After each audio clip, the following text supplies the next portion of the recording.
Este episodio trata sobre el suicidio. Si estás en crisis, por favor comunícate con la Línea Nacional de Prevención del Suicidio o con una línea de ayuda local. Se recomienda discreción al oyente. Este episodio fue creado a partir del inglés, utilizando inteligencia artificial. Estás escuchando la segunda parte con el Dr. Jordan Watkins, Doctrina y Convenios, 125 a 128. Cuando hablamos de la obra del templo, no nos enfocamos en los registros. Son las secciones 127 y 128. Todo sobre los registros de bautismos por los muertos. Las secciones de doctrina y convenios que hablan sobre la obra por los muertos son estas secciones, y el enfoque está en los registros. Ya veremos por qué es interesante. Así que, en el versículo 6, el Señor instruyó a los santos: cuando alguno de ustedes sea bautizado por sus muertos, que haya un registrador y que sea testigo presencial de sus bautismos. Que escuche con sus oídos para que pueda testificar la verdad. Dice el Señor, que en todos sus registros, también se ha registrado en el cielo. Ahora volveremos a esa segunda parte en un momento. Esta instrucción se relaciona con el primer mandamiento que el Señor le da a la iglesia. El 6 de abril de 1830, José recibe una revelación y el Señor dice: se llevará un registro. En varios momentos, el Señor da más mandamientos para que se mantengan registros. José y los santos hicieron esfuerzos para cumplir esos mandamientos, con resultados variados. A veces lo hicieron bien, otras no. Los santos llevaban registros, y el propósito de mantener registros en la iglesia cambiaba según las distintas circunstancias. A veces, llevar registros y recopilar información era un esfuerzo por asegurar la justicia humana y divina.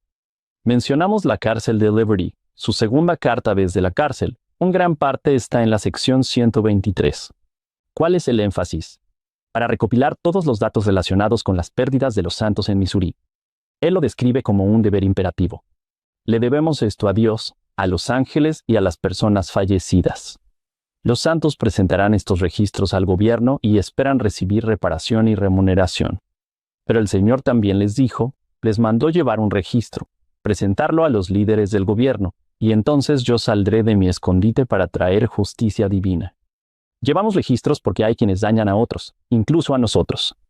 Debemos anotarlo. En la sección 123 versículos 13 a 15 se nos dice: consumamos y agotemos nuestras vidas dando a conocer todas las cosas ocultas de las tinieblas, hasta donde las sepamos, y en verdad éstas se manifiestan de los cielos. Me encanta esa salvedad, hasta donde las sepamos, y en verdad éstas se manifiestan de los cielos. Tienes que tener cuidado al llevar registros de estas cosas, de manera que se debe atender a estas cosas con gran diligencia. Que ningún hombre las considere como cosas pequeñas. Porque hay mucho en el futuro, perteneciente a los santos, que depende de estas cosas. No sé exactamente qué tenía en mente ahí. Solo unos años después, en más cartas que escribe a los santos mientras está escondido, José insiste en la importancia de llevar registros de los bautismos vicarios, un tipo de registro muy diferente. La experiencia de José en la cárcel de Liberty lo inspiró a ampliar su visión. Yo lo diría así: de enfocarse en asegurar justicia para los santos, hemos sido agraviados, necesitamos justicia. Creo que es un deseo comprensible. Pero luego eso cambia, se amplía hacia un énfasis en encontrar respuestas reveladas para ayudar en la salvación de los vivos y los muertos.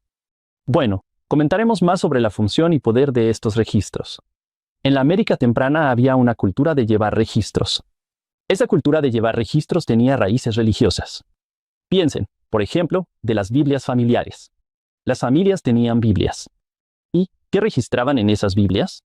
Solían anotar fechas importantes, historia familiar, fechas de nacimientos, de bautismos, y fechas de matrimonios y de funciones. Algunos de los santos habrían participado en ese mismo tipo de prácticas. Ya vienen de una cultura que ve cierto valor, cierta sacralidad en llevar registros de eventos importantes. Ahora voy a pasar de ahí a un contexto legal. De hecho, hoy vamos a hacer algunas cosas legales. La cultura legal estadounidense contribuye a un enfoque en la conservación de registros. Mencioné que en septiembre de 1842, cuando José escribe estas dos cartas en septiembre de 1842, él menciona el contexto. En los versículos finales de la sección 127, José se refiere al hecho de que está siendo perseguido por sus enemigos. Aunque quiere predicarles sobre el bautismo por los muertos, tendrá que conformarse con enviar sus pensamientos sobre el tema. No puede estar con ellos. Está escondido. En otras palabras, la palabra escrita tendrá que sustituir a la palabra hablada, otro tipo de ejemplo de representación por poder. En la apertura de la siguiente carta, o sea, la sección 128, escrita desde la casa de Edward Hunter, él está escondido en las casas de los miembros. José escribe: Ahora retomo el tema del bautismo por los muertos, ya que ese tema parece ocupar mi mente e imponerse a mis sentimientos lo más fuerte. Desde entonces, he sido perseguido por mis enemigos. Ahora, ¿por qué sería eso? ¿Será una coincidencia? Yo sugeriría que su aislamiento Mira, José es una persona sociable. Él se regocija en la idea de que la misma sociabilidad que existe aquí existirá allá. Le gusta estar rodeado de gente. No le gusta estar aislado y escondido. Ahora, está enfrentando una amenaza de separación. Hablaré más de eso en un momento, e incluso de la muerte. Creo que eso lo abre a la inspiración sobre cómo restaurar relaciones, cómo restaurar la sociabilidad. ¿Cuáles son las prácticas y enseñanzas divinas que pueden? Si la vida es tan frágil aquí, y si mis relaciones son tan frágiles, y si en cualquier momento puedo ser separado de mi familia y amigos, ¿cómo puedo asegurarme de que eso no pase en la próxima vida? Ahora, la amenaza más inmediata surgió en el verano de 1842, así que un par de meses antes. Piensa en José Smith en este periodo. Está increíblemente ocupado. Ya conoces algunos de los eventos que ocurrieron en 1842. En marzo organiza la Sociedad de Socorro y en mayo introduce la investidura. Y también es presidente de la Iglesia. Es fideicomisario en confianza para la Iglesia. Es editor de The Times and Seasons, el periódico de Nabú. Es teniente general de la Legión de Nabú. También es alcalde de Nabú y el funcionario principal del Tribunal del Alcalde. Se convirtió en alcalde en mayo porque fue cuando John C. Bennett fue excomulgado. Esa es otra historia.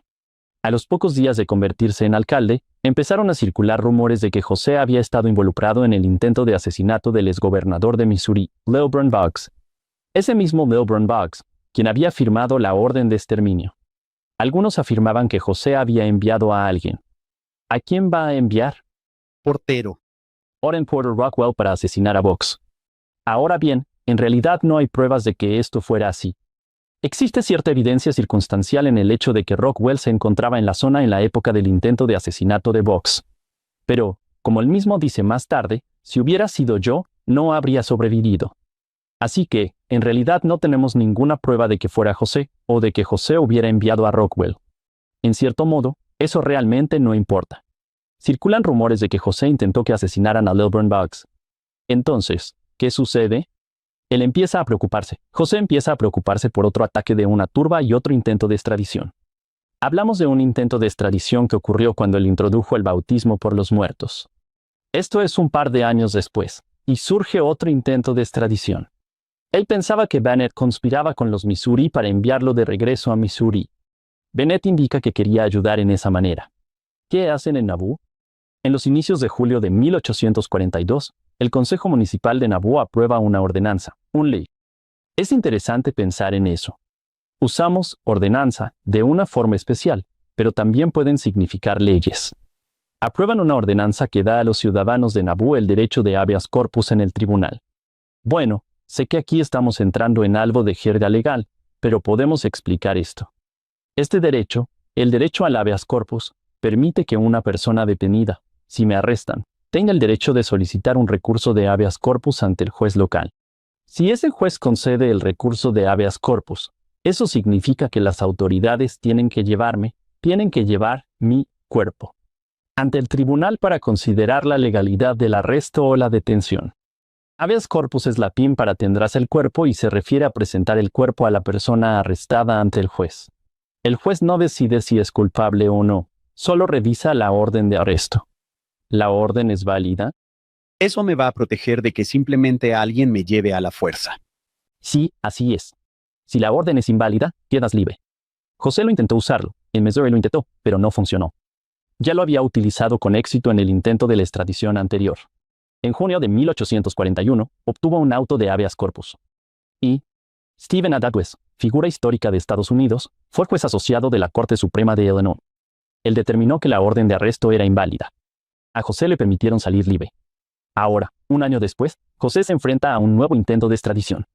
Entonces, ¿qué hace el ayuntamiento? Ellos aprueban esta ley. Ahora bien, el derecho de habeas corpus ya existía. La ley de la ciudad lo restringe o lo amplía. Le dan tribunal a la ciudad amplios poderes.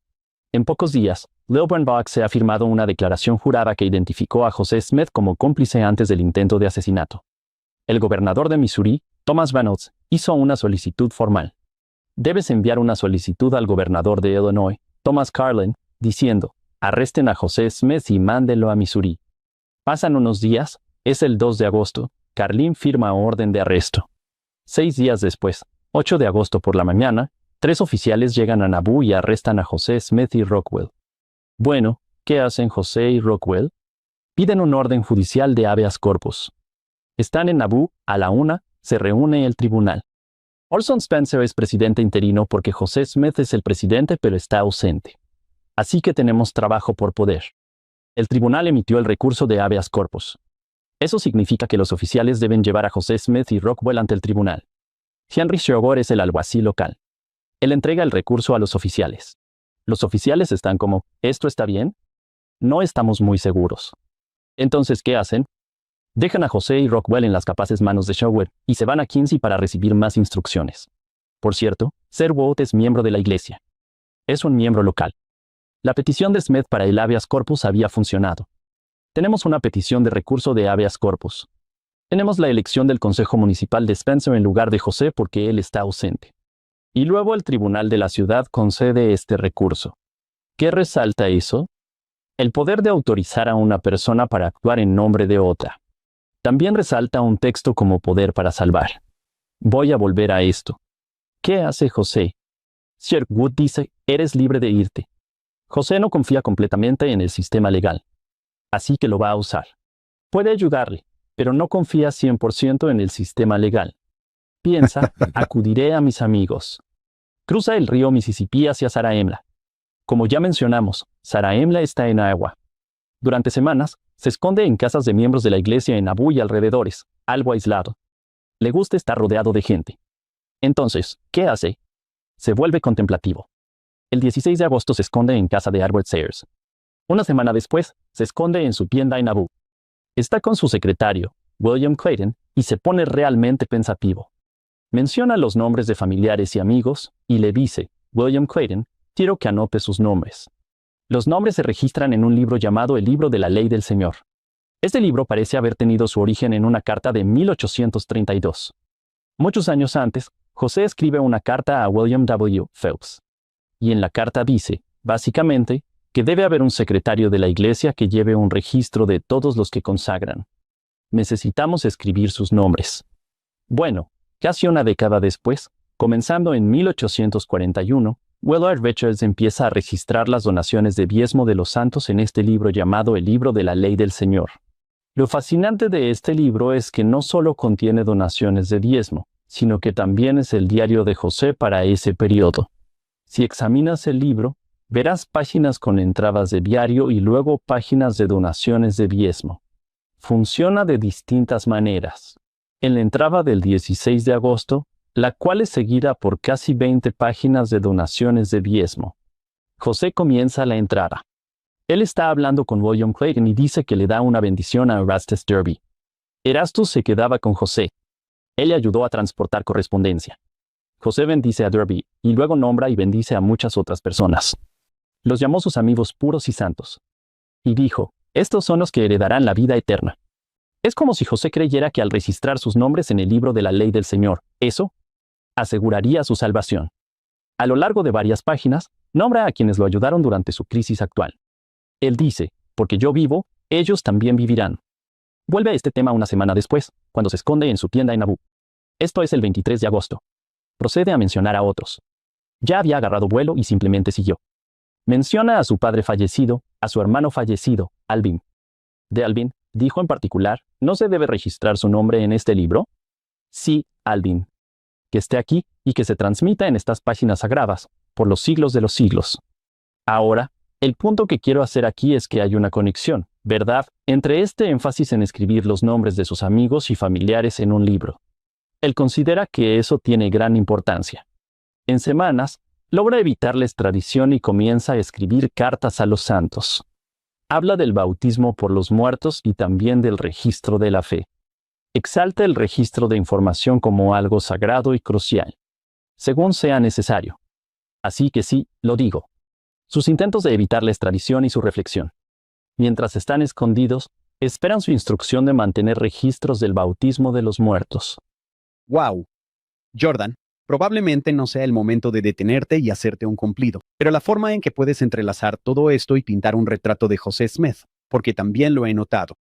No soy historiador, pero me di cuenta de que no le gusta estar aislado. Cuando lo hace, se vuelve muy reflexivo y contemplativo. Creo que es 1832, ¿verdad? Cuando ayuda, ¿es el obispo Whitney quien le rompe la pierna? Escribe a Emma: paso tiempo en el bosque, pensando. La forma en que entrelazas lo que pasa casi nos hace sentir que estamos ahí. Fue intenso, luego él se esconde. Lo que dices es muy cierto. Gracias a Dios que José estuvo aislado en ocasiones. Es difícil decirlo. Menos mal que lo encarcelaron. Por difícil que parezca, lo que surge de sus experiencias en prisión o en aislamiento son esas enseñanzas y prácticas que tanto apreciamos. Y Nunca, jamás se había planteado las consecuencias legales a las que se enfrenta al grabar cosas y el poder que eso conlleva. Puede quedar grabado en su mente. Vamos a grabar todo esto. Esto ya se había visto antes, pero me recordó a Enos. También citaste: un hombre lleno del amor de Dios no se conforma con bendecir solo a su familia. Cuando Enos ora, ora por sí mismo, luego ora por sus hermanos, después ora por sus enemigos y finalmente ora por los registros. Siempre he pensado, qué interesante. Hemos trabajado tanto en estos registros, preserva estos registros incluso para mis enemigos, para que puedan bendecirlos. eso es hermoso. Hay algo profético que se ve, tal vez no en todos los profetas, pero sí en varios de ellos. Mencionaste a Enos. Eso me hizo pensar en Enoc. Él es quien dice: Dios, ¿por qué estás llorando? Sí, Exaltamos al pueblo de Sión. Estamos bien. Dios dice: amo a todos mis hijos. ¿Pero qué hace Enoc? Enoc dice: sí, yo también voy a llorar. Un profeta, incluso después de haber sido exaltado, se podría pensar que tal vez lo había logrado. No del todo. Necesitaba expandir más su alma. Eso le pasa a José en la cárcel de Liberty y a Enos. Sí, es precioso. Sigamos, Jordan. Quiero aprender más. Nada más sobre esto. Volvamos al versículo 2 de la sección 128, donde José habla de los registros de bautismos por los muertos. Él explicó que, como un solo registrador no puede estar siempre, los santos deben designar uno para cada barrio en la ciudad. Él instó a los registradores a ser, fíjense en este lenguaje, muy detallados y precisos. Certificaban su registro que vio con sus propios ojos y escuchó con sus propios oídos la historia de toda la transacción. E instruyó también a los registradores a nombrar testigos que pudieran, en cualquier momento que se les llamara, certificar lo mismo. Solo quiero hacer una pausa aquí para señalar que el trabajo por poder está en todas partes en estas cartas. En la primera carta, José autorizó a sus agentes y empleados a realizar negocios en su nombre. Ahora está explicando que los registradores pueden representar el registro general. Dado todo lo que José Smith estaba haciendo, tenía que depender de otros para que fueran sus ojos, oídos, manos y pies. También dependía de los registros para que lo representaran de varias maneras. Aquí está escribiendo en lugar de predicar. No puede estar con los santos ni predicar, así que voy a escribir. En realidad, no escribe, dicta a William Hagen, quien escribe por él en vez de predicar. Solo lo señalo. Hay formas en que cuerpos y documentos representan aquí. Ahora, como ya he destacado, aquí hay un contexto legal. Gran parte de este lenguaje suena legalista, no es una coincidencia. En su primera carta, José dijo que los registros guardados en la tierra también estarían en el cielo. En la segunda amplía esta idea. En el versículo 6, citó el libro de Apocalipsis, que se refiere al libro de la vida y a los libros de los cuales los muertos fueron juzgados. José está enfatizando aquí la existencia de múltiples registros. No es un solo registro, son varios registros. Su explicación es que los libros de los cuales los muertos fueron juzgados eran libros que contenían el registro de las obras guardadas en la tierra. Los registros en la tierra representarían a los muertos en el cielo, exigiendo que aquellos sin cuerpo sean juzgados de acuerdo a las obras hechas en la carne, o sea, las obras realizadas cuando tenían cuerpos. Ese es un poder que puede reescribir la historia.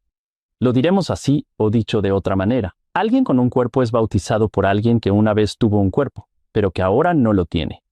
El registro de ese bautismo representa el cuerpo de los registros vivientes de bautismos en particular. Tener el poder de liberar o soltar a aquellos en la prisión de los espíritus, así como un recurso de habeas corpus lo había liberado o soltado de la detención. Ahora, esa es una observación académica. Eso está increíble. En realidad, es una conexión que se hizo en ese momento. Al día siguiente vamos a adelantar y luego regresaremos. Al día siguiente. José dio su discurso del rey Follett en abril de 1844 y tenía la intención de hablar al día siguiente a los santos sobre el tema del bautismo por los muertos. No pudo porque ya había hablado el día anterior durante horas sobre el gran tema del discurso del rey Follett. Entonces, ¿qué hace? Hace que alguien más lo haga. Hace que otro, George Adams, hable en su nombre. Lo que supongo aquí es que José dice, bueno, el tema es el bautismo por los muertos. No sé si le dio instrucciones explícitas, pero dice que si comete un error, se lo haré saber.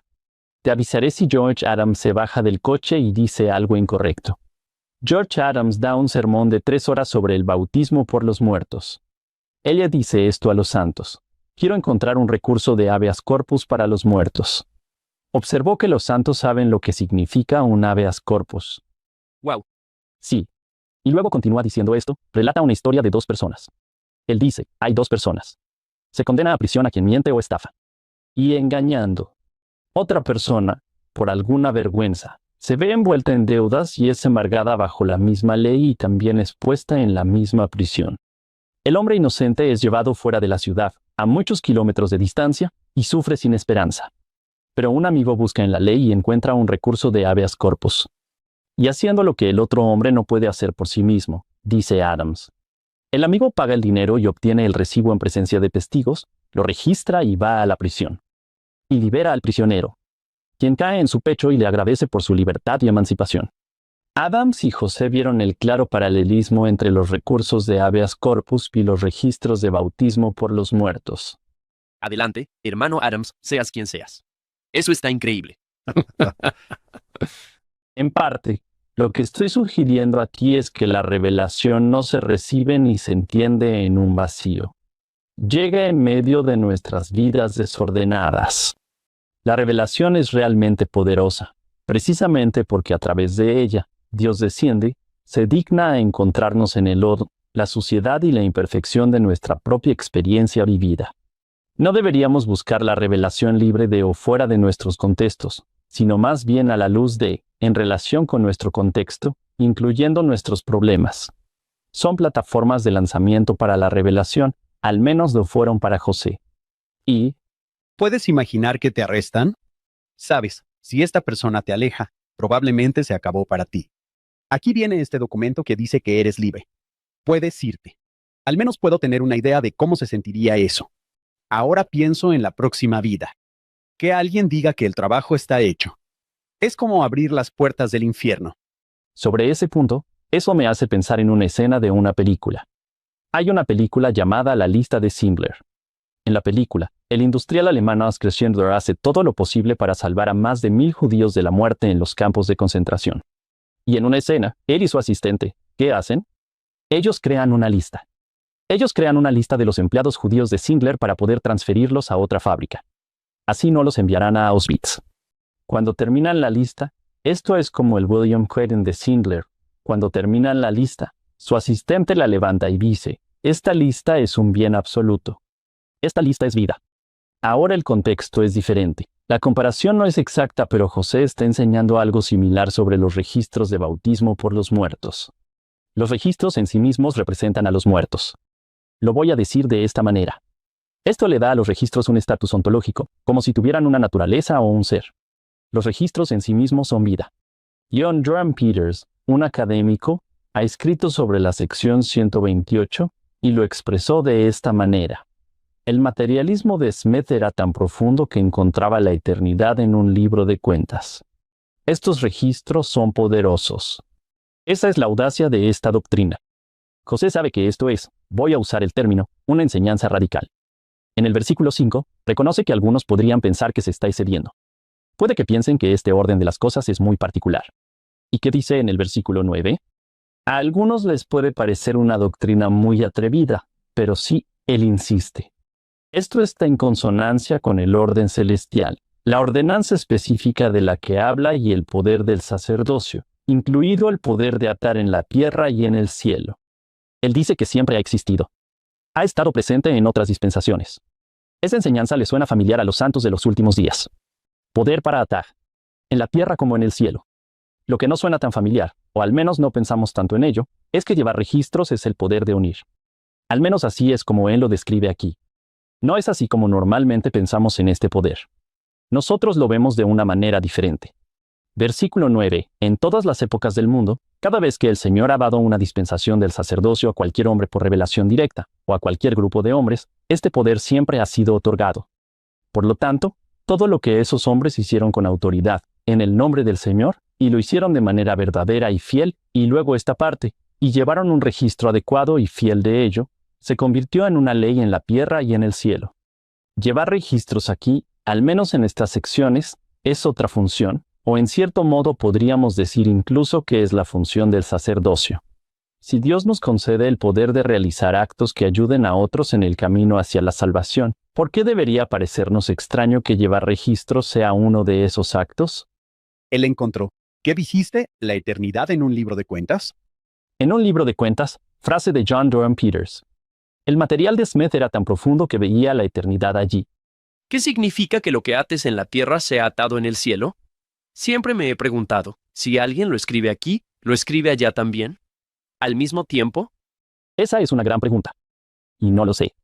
Porque eso siempre imaginé, pero ellos nos esperan. Pero si nosotros lo estamos escribiendo, hay alguien que te está reflejando. Por eso es una enseñanza audaz. Y si tan solo tuviéramos algo realmente seguro, tal vez podríamos ahuecar una montaña de granito para guardar esos registros, o algo así. No lo sé. Esa es una idea. La frase que leíste en el versículo 5, podrías pensar esto. El orden de las cosas debe ser muy particular. Palabras de Alma a Elamán. Puedes suponer que esto es una insensatez de mi parte, pero así es como Dios hace las cosas.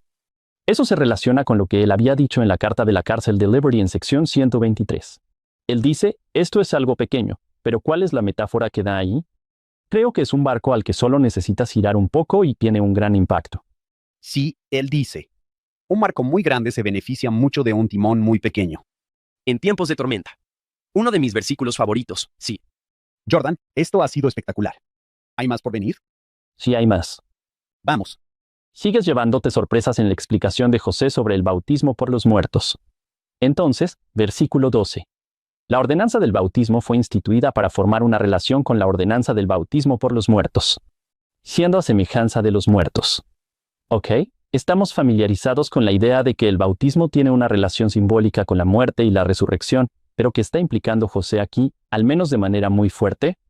Que Dios instituyó primero el bautismo por los muertos, y luego el bautismo relacionado con eso. Normalmente no lo pensamos así.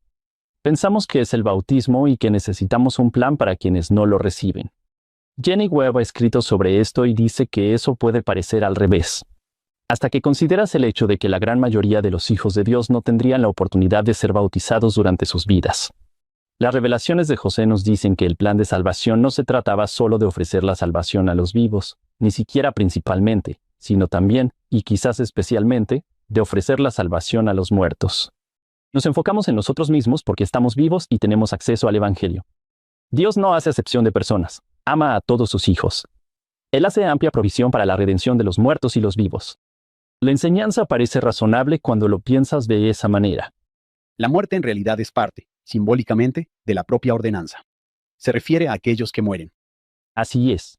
Pero la enseñanza es razonable, es coherente, pero sigue siendo audaz. Así es.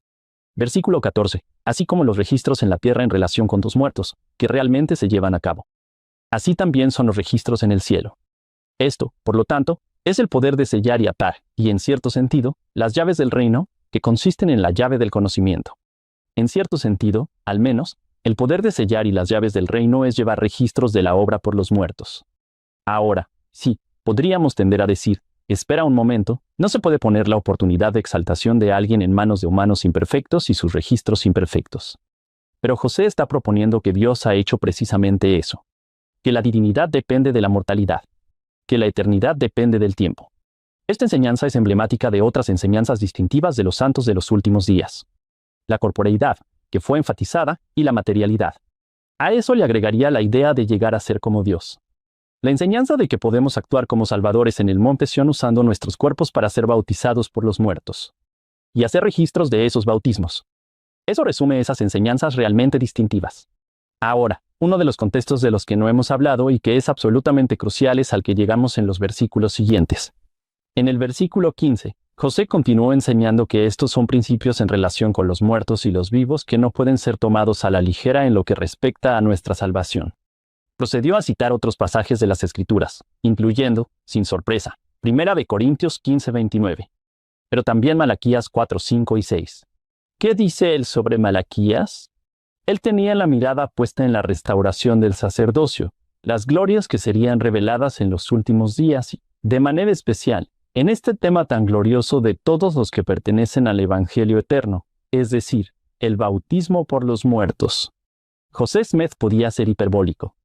Él dijo cosas similares sobre otras enseñanzas en otros momentos, pero qué cosa tan impresionante decir sobre el bautismo por los muertos.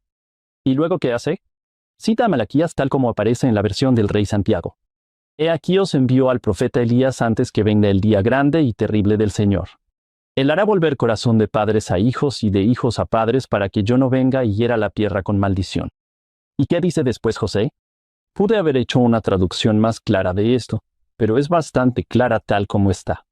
Esto es realmente interesante porque estos versículos aparecen sin ningún cambio en 3 Nefi 25. Aparecen sin ningún cambio cuando José revisó la Biblia. Él no lo cambió. Solo anotó Malaquías. ¿Por qué es interesante? Incluso cuando Elías aparece en la casa del Señor en 1836, el lenguaje es similar al de la versión Reina Valera. Cuando Moroni viene, ahora, esta es la historia de José, escrita a finales de la década de 1830, recordando la aparición de Moroni en 1823. Él dice, Moroni citó el 5º versículo de Malaquías así, He aquí, te revelaré el sacerdocio por medio de Elías, el profeta, antes de la venida del grande y terrible día del Señor. El siguiente versículo, también diferente, y él plantará en los corazones de los hijos las promesas hechas a los padres, y los corazones de los hijos se volverán a sus padres. Si no fuera así, toda la tierra sería completamente destruida a su venida. El pasaje revisado hace que Elías sea más activo, indicando que él revelaría el sacerdocio, que él plantaría las promesas hechas a los padres en los corazones de los hijos. Eso es lo que hará que los corazones de los hijos se vuelvan a los padres y salvará la tierra de la destrucción. Esa revisión también pone énfasis en que son los hijos quienes hacen el cambio, no los padres. Quizás sugiriendo que los padres ya volvieron sus corazones hacia nosotros, y ahora nos toca responder. La promesa del regreso de Elías parece ofrecer una solución al problema de la separación que mencionamos al principio. Y sugiere que podemos ayudar a abordar la separación entre Dios y sus hijos, y entre los hijos de Dios y la tierra, volviéndonos hacia nuestros padres.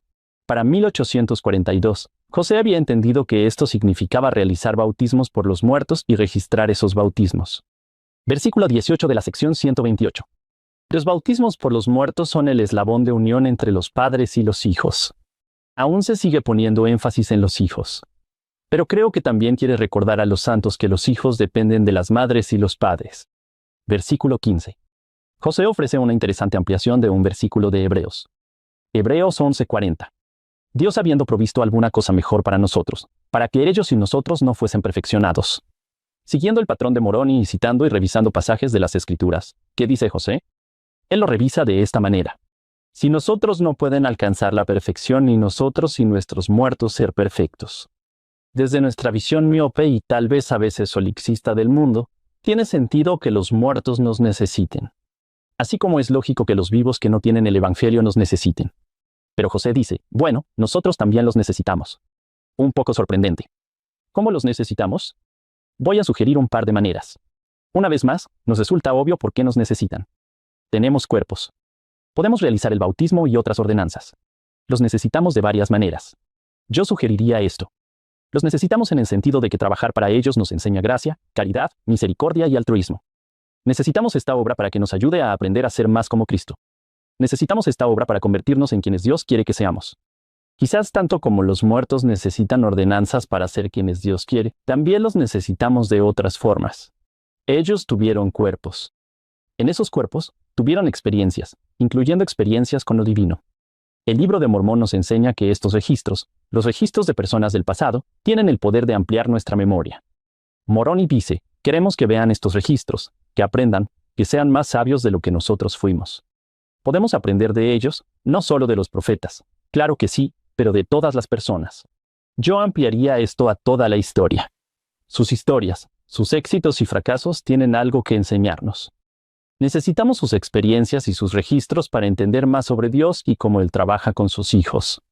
También creo que esto es igual con nuestros contemporáneos. Sin importar su sistema de creencias, ellos tienen verdad y pueden enseñarnos. Quizás ellos pueden hacer por nosotros lo que no podemos.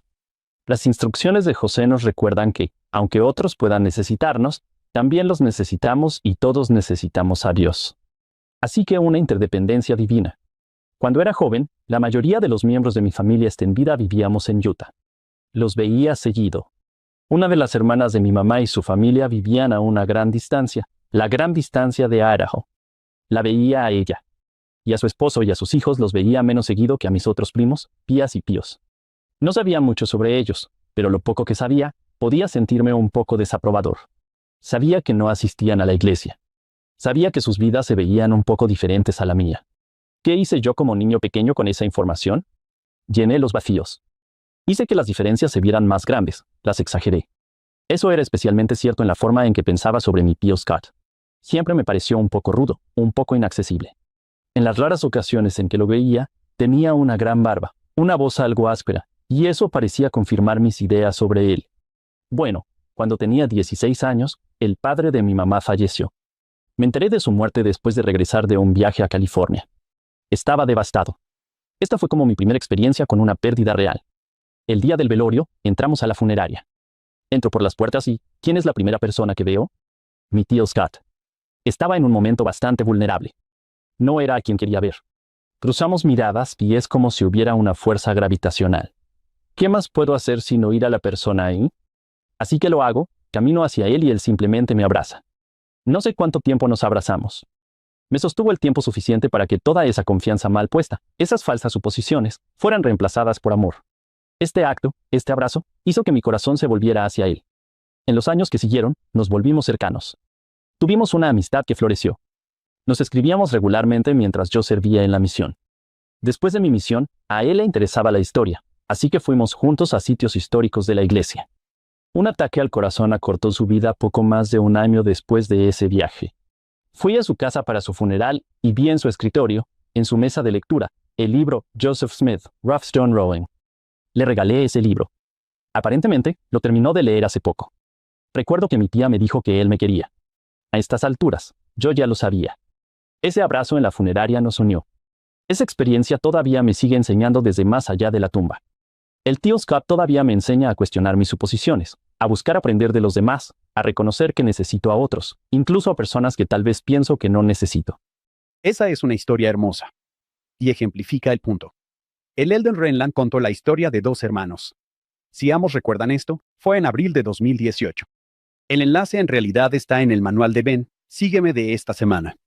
La charla se llama Historia familiar y la obra del templo, sellar y sanar.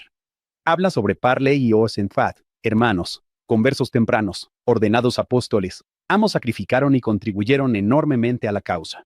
Durante la época de Nabú, en 1846, hubo un enfrentamiento público acalorado entre los dos.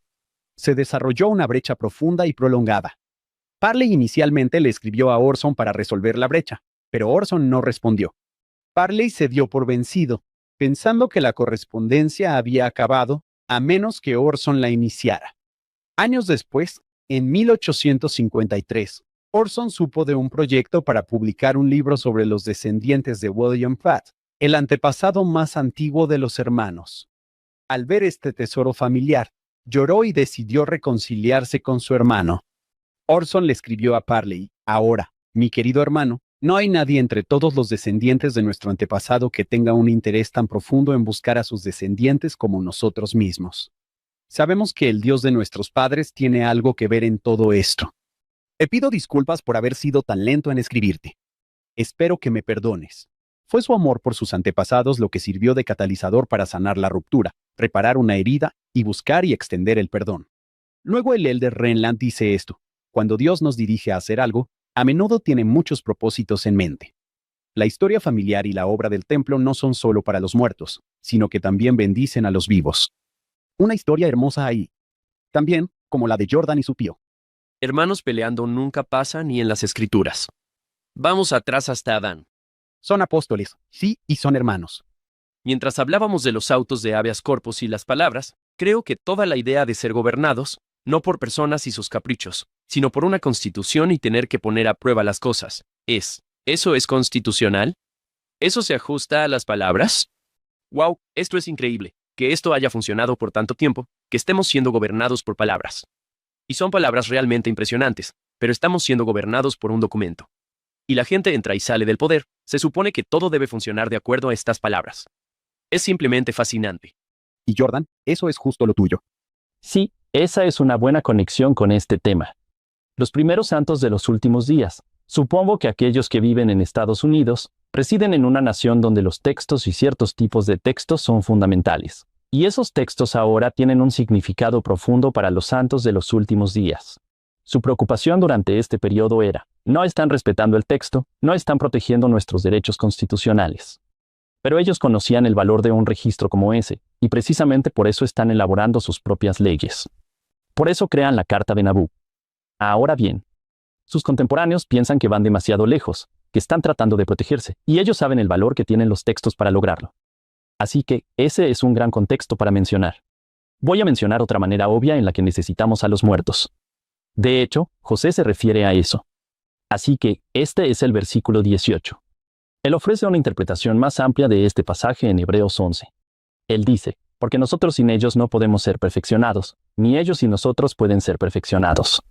Y luego dice esto, ni ellos ni nosotros podemos ser perfeccionados sin aquellos que también han muerto en el Evangelio. A todos nosotros, escucho que dice, los vivos y los muertos, nos hacen falta aquellos que han muerto en el Evangelio. ¿Por qué los necesitamos?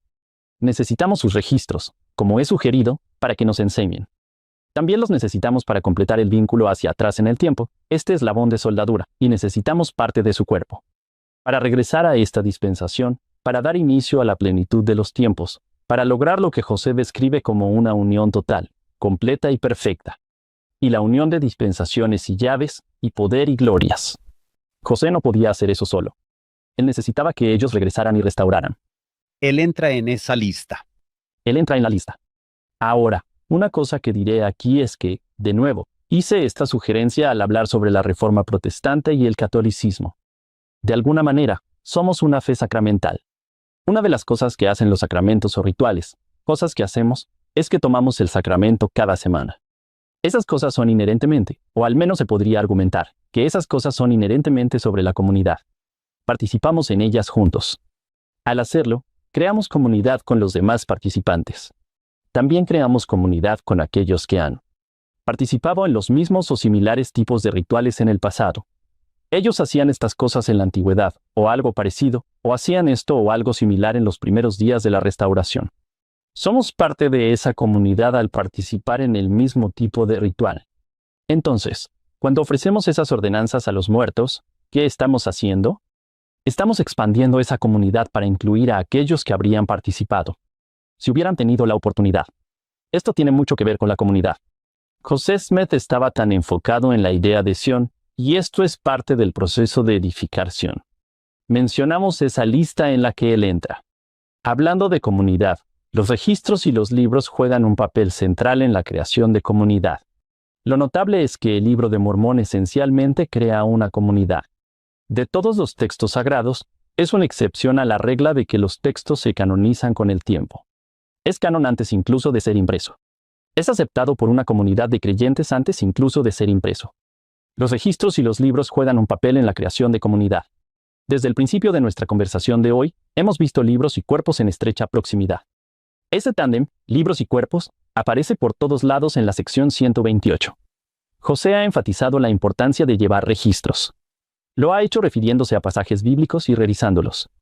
Ahora, al llegar a los versículos 19 al 21, José menciona a algunos de los que murieron en el Evangelio.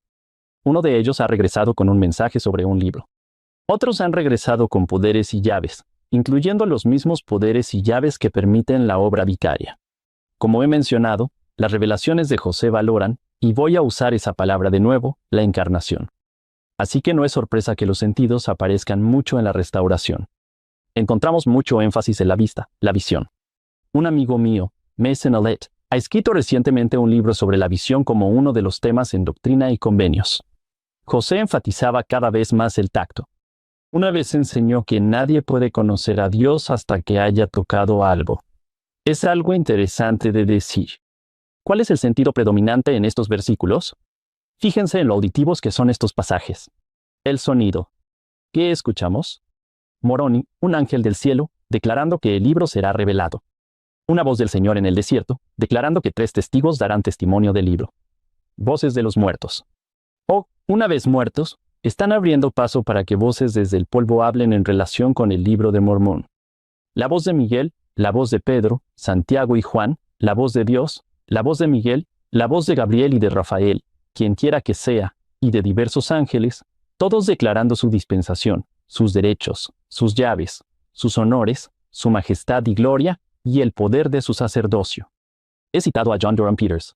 En esta conversación, él oye en estos pasajes una especie de lapso de tiempo sonoro, es lo que dice. En rápida sucesión, José nombra a algunos de los padres que han venido a hablar y plantar las promesas en nuestros corazones. Así que vamos a acudir a ellos. Y a sus contemporáneos, y, por supuesto, también a nuestros contemporáneos. Creo que la invitación es a escuchar esas voces. El llamado es para los muertos. Aquí está el pasaje en 128, los muertos para proclamar himnos de alabanza eterna. Queremos sumar nuestras voces a las de ellos. Eso es exactamente lo que hace José en los versículos que siguen. Ahora, no solemos hablar de esta manera sobre estos pasajes, o tal vez sobre las escrituras en general. Desde cierto punto de vista, aquí está ocurriendo un viaje en el tiempo realmente importante. Cada una de estas figuras, nombradas, vivió en un tiempo y lugar específicos.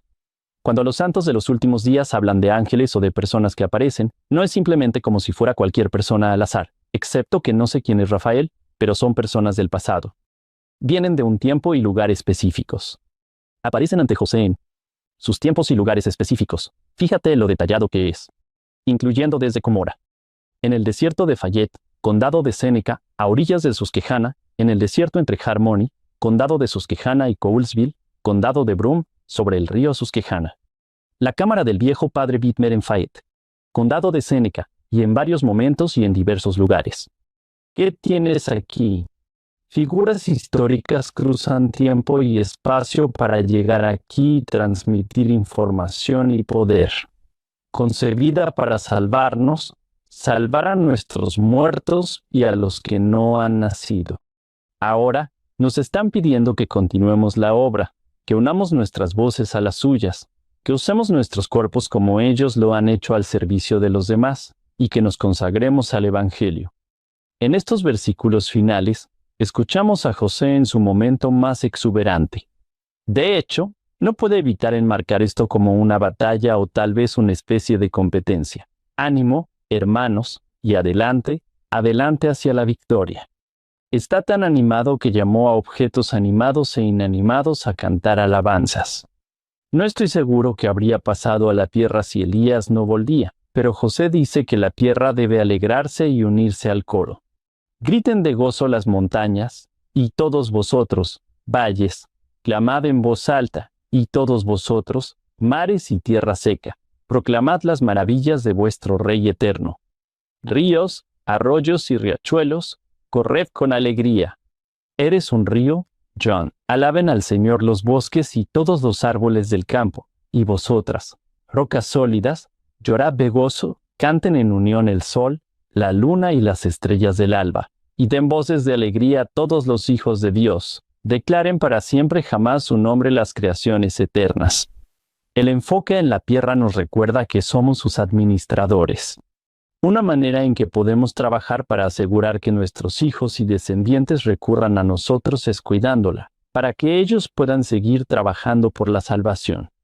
Y ese es un momento tan hermoso donde José quiere que la tierra grite las alabanzas del Señor. Escribí en el margen, Isaac, que el cielo y la naturaleza canten. Jordan, sabes mejor esto que yo. ¿Sientes la personalidad de José cuando se emociona? Si aquí no está en la cárcel de Liberty. Ese es un lugar particularmente oscuro desde donde escribir. Escribe cosas maravillosas desde la cárcel de Liberty. Está escribiendo desde la clandestinidad. Está extasiado. Definitivamente puedes ver parte de su personalidad brillando. Sí, todos los signos de exclamación. Al leer esto, podrías pensar que eso es lo que sugiero. ¿José ha perdido el enfoque? ¿Cómo que se está desviando un poco? Pero no es así. Él lo regresa todo, no solo al bautismo por los muertos, sino también a la importancia de llevar registros. En el versículo 24, cita Malaquías 3, otro pasaje de las Escrituras que Moroni había citado en 1823. Cita la declaración sobre los hijos de Leví siendo purificados para que puedan ofrecer al Señor una ofrenda en justicia. Y luego continúa diciendo, bueno, este es el tipo de ofrenda que podemos hacer.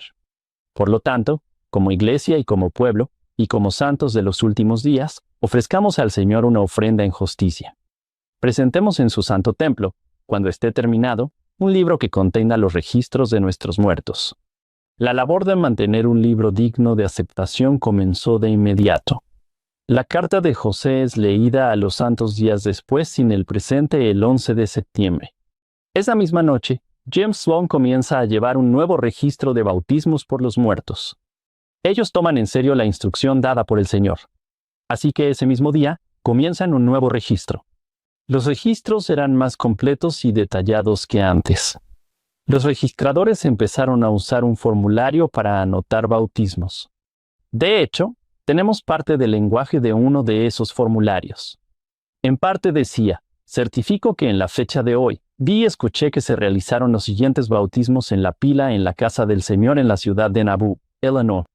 Piensa en la especificidad que hay ahí que José Smith pidió incluir en la sección 128, versículo 21, José lo indicó en la carta. Las enseñanzas sobre el bautismo por los muertos llegaron línea por línea, precepto por precepto. Está justo ahí. Y habría muchos otros cambios respecto a la obra por los muertos después de la muerte de José. Pero durante su vida, él continuó enseñando sobre el tema. Él dice que lo haría en el versículo 25 y continuó enseñando sobre el tema a lo largo de su vida. Él dio varios sermones sobre el bautismo por los muertos. También escribió un editorial en The Times and Seasons en abril de 1842. Ofreció una explicación bíblica para la práctica. También incluyó esta frase, que me parece muy bonita. Dijo, el Señor, Dios, conoce la situación tanto de los vivos como de los muertos y ha hecho amplia provisión para su redención, de acuerdo a sus diversas circunstancias y las leyes del reino de Dios, ya sea en este mundo o en el venidero. Esa es una enseñanza reconfortante. Creo que abarca todo lo que sabemos sobre la obra por los muertos y todo lo que no sabemos sobre la obra por los muertos. Nuestras enseñanzas sobre este tema son tan hermosas, pero aún hay preguntas. Vamos a plantear algunas de ellas. No tenemos registros de la mayoría de las personas que han vivido. Cierto. Especialmente de la mayoría de las personas que vivieron antes del año 1500 después de Cristo. No tenemos esos registros. ¿Qué pasa con ellos? Incluso los registros que tenemos, como todos, tienen limitaciones. Son imperfectos y susceptibles a la descomposición como nuestros cuerpos. No todos, porque mencioné la lista de Sindler, están entusiasmados con los bautismos por los muertos, y es comprensible. Daré un ejemplo de esto. Durante las últimas décadas del siglo XX, algunos líderes y judíos expresaron preocupaciones sobre el bautismo de víctimas del Holocausto, quienes murieron por ser judíos. Ahora, la matanza de los santos, queremos decir, ellos tienen elección, ¿verdad? Enfatizamos el albedrío, pero aquí estamos hablando de cuán válidos son realmente estos bautismos y cuán poderosos son los registros de los bautismos. Entonces, el trato que los judíos recibieron de los cristianos, como conversiones forzadas, tiene sentido que algunos no se sientan cómodos con esta práctica. ¿Qué hizo la Iglesia? Bueno, en 1995, crearon una política para prohibir el bautismo póstumo de las víctimas del Holocausto. Desde entonces han trabajado con líderes judíos para evitar tales bautismos. Y en 2012, cuando se informó que se había violado la política, la Iglesia emitió una disculpa y reiteró la política. Podríamos estar pensando, bueno, ¿cómo concilio todo lo que hemos estado hablando hoy con esa política? Yo diría que el propósito principal de la práctica de los bautismos por los muertos es ayudar a volver el corazón de los hijos hacia los padres. Podemos hacer cambios y podemos ser cuidadosos cuando esa práctica. En algunos casos, podría incluso inhibir eso en lugar de ayudar en ese esfuerzo, si lo puedo decir así. De nuevo, encuentro gran consuelo en la enseñanza de José de que Dios ha hecho amplia provisión para la redención de los vivos y los muertos. Y sugeriría que conocemos parte de esa amplia provisión. No conocemos toda esa amplia provisión. Eso es hermoso. Dios no quiere enviar a la gente al infierno. Ha hecho suficiente espacio para salvar a cualquiera que lo elija. Quizá no nos está explicando todo en este momento, pero ha hecho amplia provisión. Deja que eso repose en tu mente. Parte de eso lo conocemos y muchos sabemos que es hermoso. Recordemos que hay mucho que no sabemos. Supongo que eso también será hermoso. Hasta donde yo sé, el artículo de fe número 9 no ha sido rescindido. Aún quedan muchas cosas grandes e importantes por venir. Así es.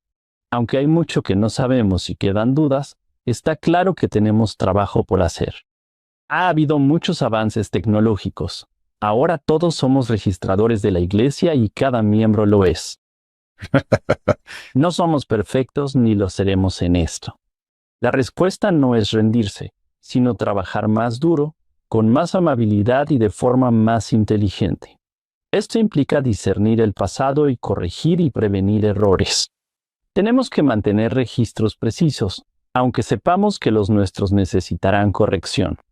Como historiador, creo que el cuidado en los registros del trabajo por los muertos debe guiar nuestro enfoque hacia todo tipo de registros. Ya sea que lo hagamos intencionalmente o no, creamos un registro para nosotros mismos y para otros.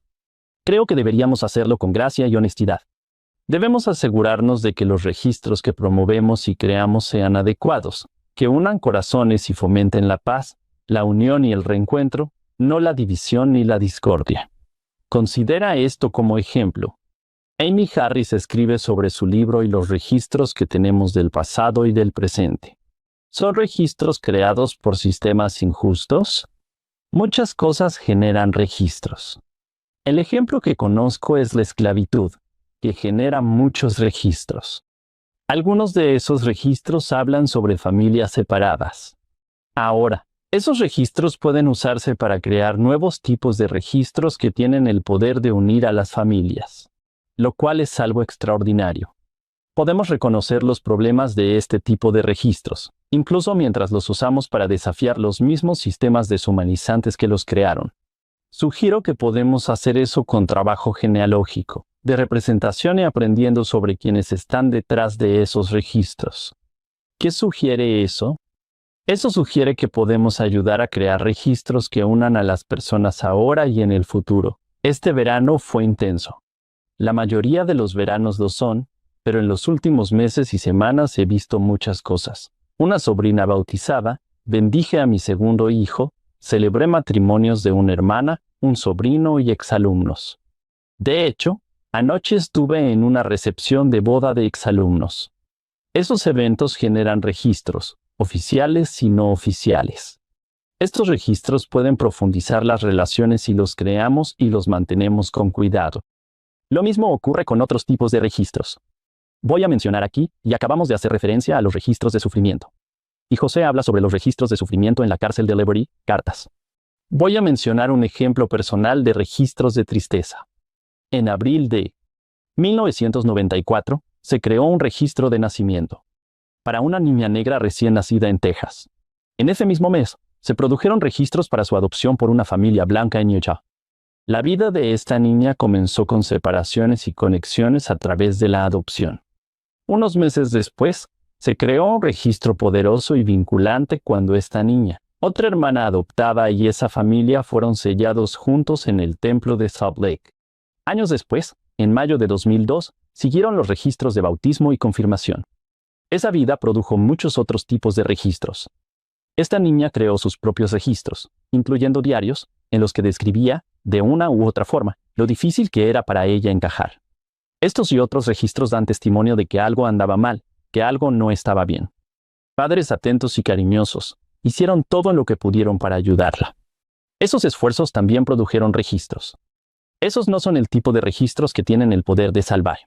En 2012, se creó otro registro. Este fue un acta de defunción que siguió al suicidio de una joven de 17 años. Ahora bien, ¿el final de su vida fue el fin de los registros sobre ella? ¿Fue ese el registro final, el acta de defunción? No lo fue. Los registros se multiplicaron. En 2013, un año tras la muerte de Micah, surgieron registros. Mi mamá llevó el nombre de Micah al templo y recibió su investidura y la iniciatoria en nuestro nombre. Ese trabajo creó más registros de salvación, con poder para sellar, unir y vincular. Hablando de esa frase que confirma nuestra esperanza de la sección 128. Durante los últimos años, he escrito un poco sobre Micah y mi relación con ella y su muerte. Así que he añadido al archivo de su vida y muerte. Ahora, no estoy seguro de que esos sean registros de salvación, pero creo que tienen un poder de unir. La muerte de Micah y su ausencia han hecho que mi corazón y el de otros que leen sobre ella se vuelvan hacia ella. Espero que en ese proceso también aprenda a voltear mi corazón hacia los demás, hacia quienes sufren y lo necesitan. Micah sigue enseñándome desde el otro lado del velo. Siento que, ¿necesitaba ella que mi mamá hiciera ese trabajo por ella? Sí. ¿También puede ella enseñarnos algo? Sí, creo que sí puede. Voy a mencionar aquí un excelente artículo sobre la restauración escrito por Phil Bardo. Él describe la restauración como una respuesta a un mundo fracturado y que sigue fracturándose. Y dice esto del artículo: las matemáticas no son sobre números. Voy a confiar en él porque desconozco matemáticas.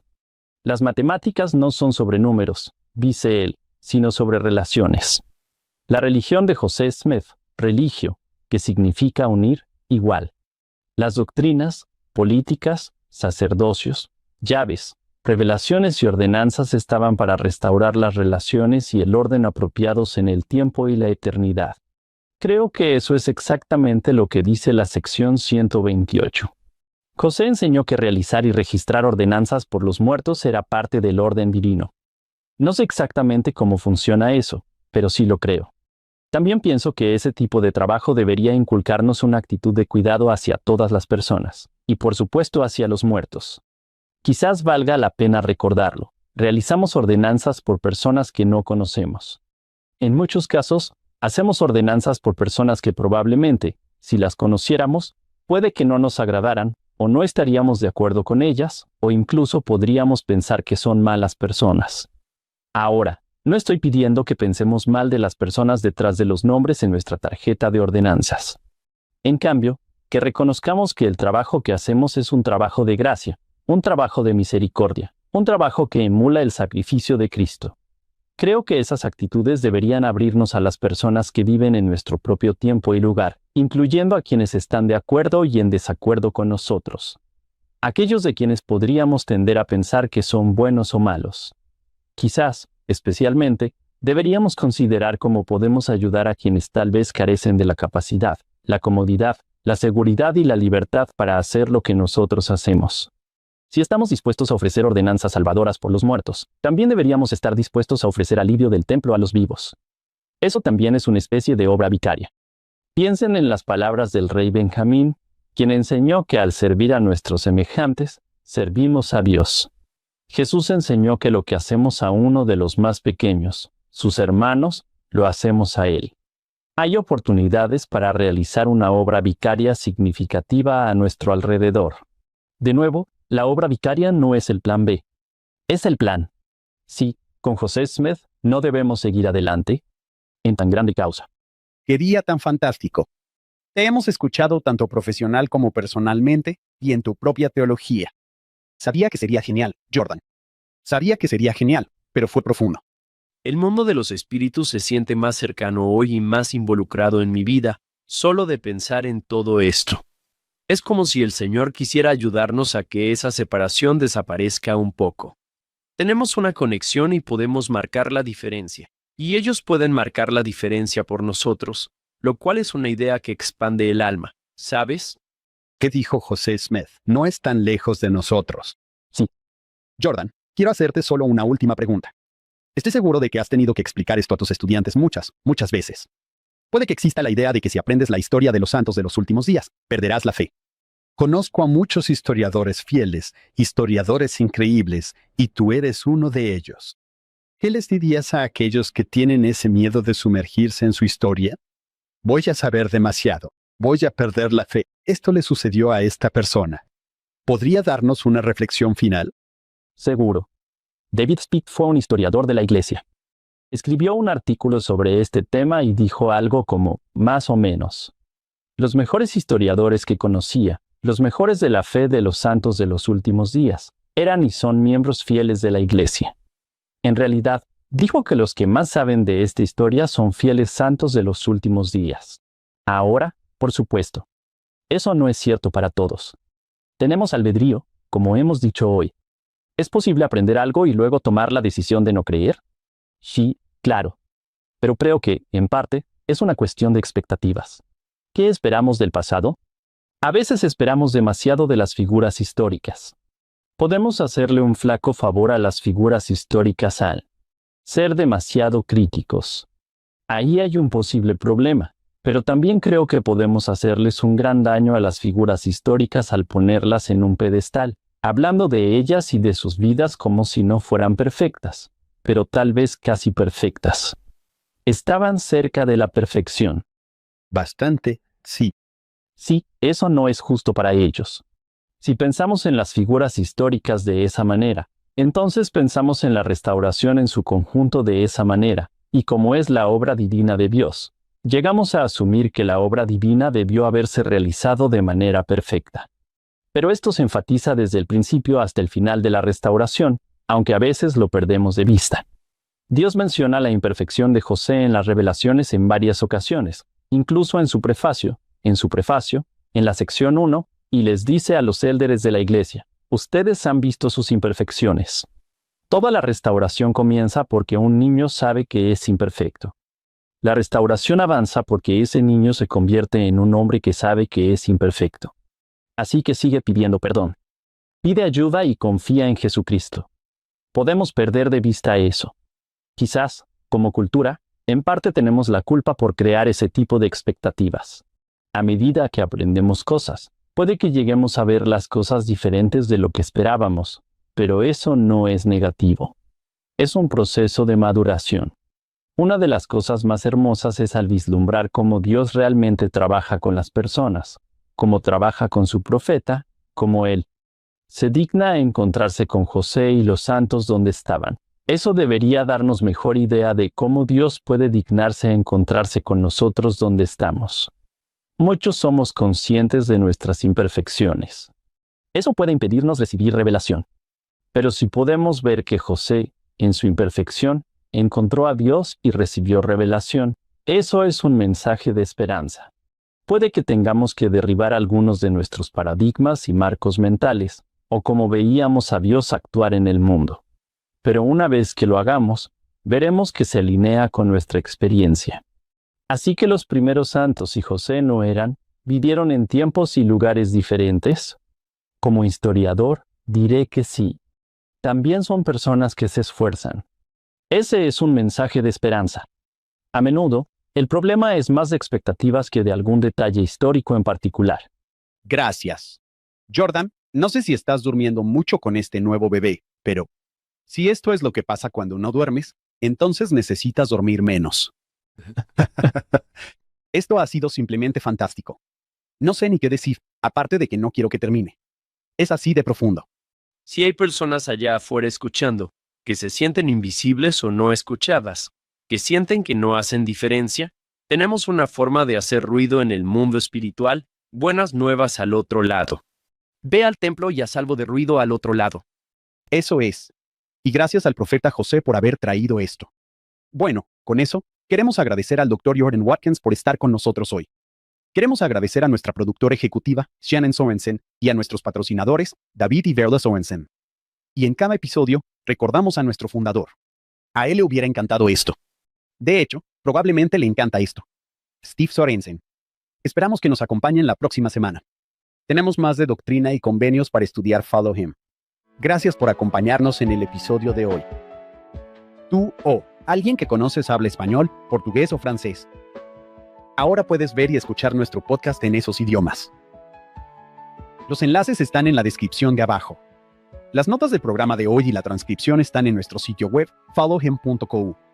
Followhim.co. Nada de esto sería posible sin nuestro increíble equipo de producción. David Perry, Lisa Spice, Will Stoughton, Crystal Roberts, Dr. Ariel Quadra, Heather Barlow, Amelia Kabuika, Sydney Smith y Annabelle Sorensen. Sean cuales sean tus preguntas o problemas, la respuesta siempre se encuentra en la vida y las enseñanzas de Jesucristo. Acude a Él, follow Him.